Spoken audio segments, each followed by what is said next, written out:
Mas deixa eu ir para o noticiário brasileiro, porque o bicho está pegando lá em Brasília. Deputados e senadores têm cerca de 8 semanas até o fim de 2023 para votar a proposta do orçamento, a Lei de Diretrizes Orçamentárias de 2024, que tem vários detalhes aqui que foram entregues, inclusive. A gente tem 2,2 trilhões de reais previstos de receitas, meu querido Mano Ferreira, e 2,2 trilhões de reais previstos de despesa. Portanto, segundo a proposta do governo, há sim a possibilidade de déficit zero, o que contradiz a fala do presidente Lula dessa semana, da semana passada, que fez com que o dólar subisse numa magnitude fortíssima, meu querido Felipe Monteiro. Como é que está essa história do orçamento, lindo? O que você está me olhando com essa cara? Como é que defende?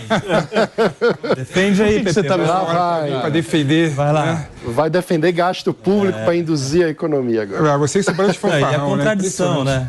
Contradição, anti-contradição. Passador de pano. Não, a questão é a seguinte, a questão é que o Lula está jogando contra o Haddad, está jogando contra o governo, né? O Lula falar ontem que seria quase impossível alcançar o déficit fiscal zero no final de 2024, ele vai contra o que o Haddad está lutando, o que o Haddad está pregando, inclusive para investidores, não é? Isso também vai fazer, com toda certeza, o Banco Central, quando for discutir a nova redução dos juros, que não reduz os juros, por conta de uma fala completamente equivocada do Lula. Eu volto a falar aqui, o déficit fiscal do Brasil está ruim nesse ano, tá? Pelo seguinte motivo: na eleição do ano passado, durante a eleição, tanto o Lula quanto o Bolsonaro, os dois concordaram em aumentar o Auxílio Brasil ou o Bolsa Família a R$600 ao mês. Esse é o motivo do déficit fiscal atual ser elevado.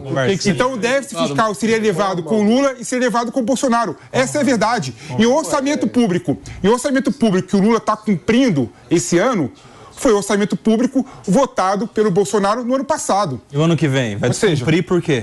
Não, existem formas, instrumentos que dá para você atingir o déficit fiscal zero. Eu acredito que se o governo quiser, ele consegue atingir essa meta. Então não quer. O que eu fico revoltado com essa narrativa é que ela reproduz algo que é muito tradicional no discurso político brasileiro, que é você usa uma boa causa como ponta de lança para justificar gastos injustificáveis. Então você diz, não, o governo está gastando nesse nível de gasto público por conta do Bolsa Família, por conta Mas é verdade, mano. Não é verdade. Claro que é verdade. Quando você olha a estrutura do gasto público brasileiro, a gente gasta muito mais com os mais ricos do que com os mais pobres.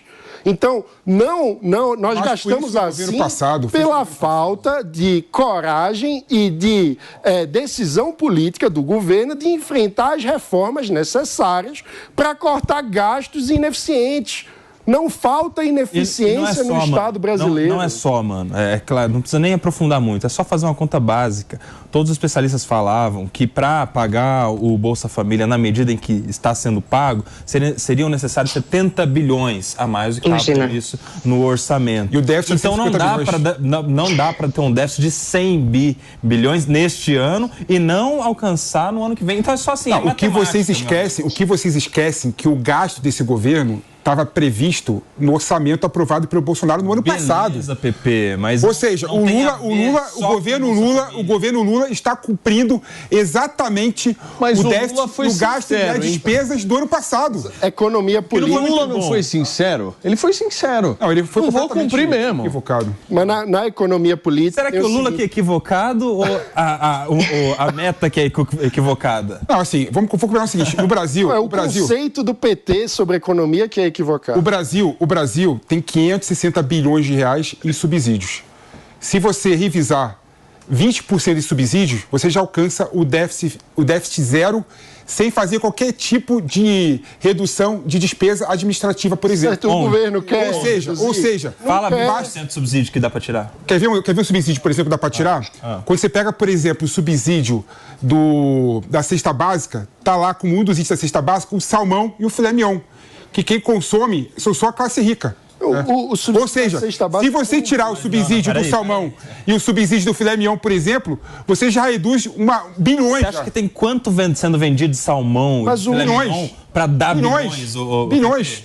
Vamos lá. Você acha que todo dia mas é um tipo... Você acha que se resolver o salmão, o problema está resolvido? Eu acho que como se todo dia todos os brasileiros estivessem comendo salmão. É um exemplo, no mínimo isso aí. É um exemplo do absurdo da cultura do subsídio na economia brasileira. O PP come salmão continua agora, eu tenho bom gosto. Salmão é ruim pra caramba. Discutindo a reforma tributária e tinha a oportunidade. Salmão é muito ruim, cara.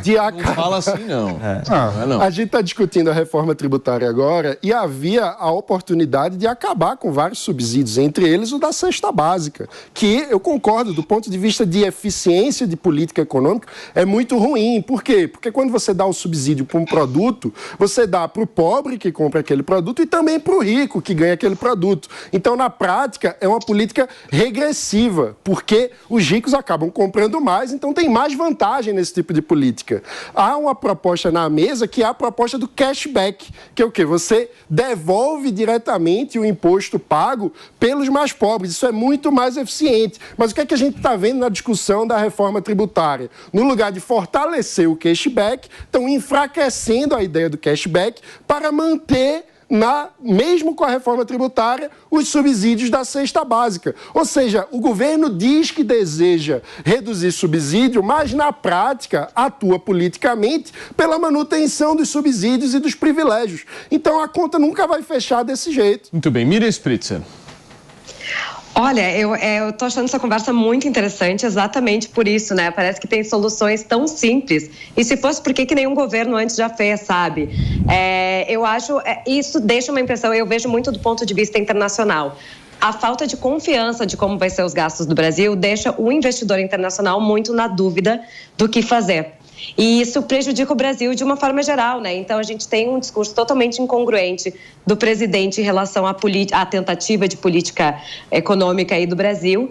E ninguém sabe exatamente, a gente escuta o Haddad ou escuta o Lula, fica sempre essa dúvida aí.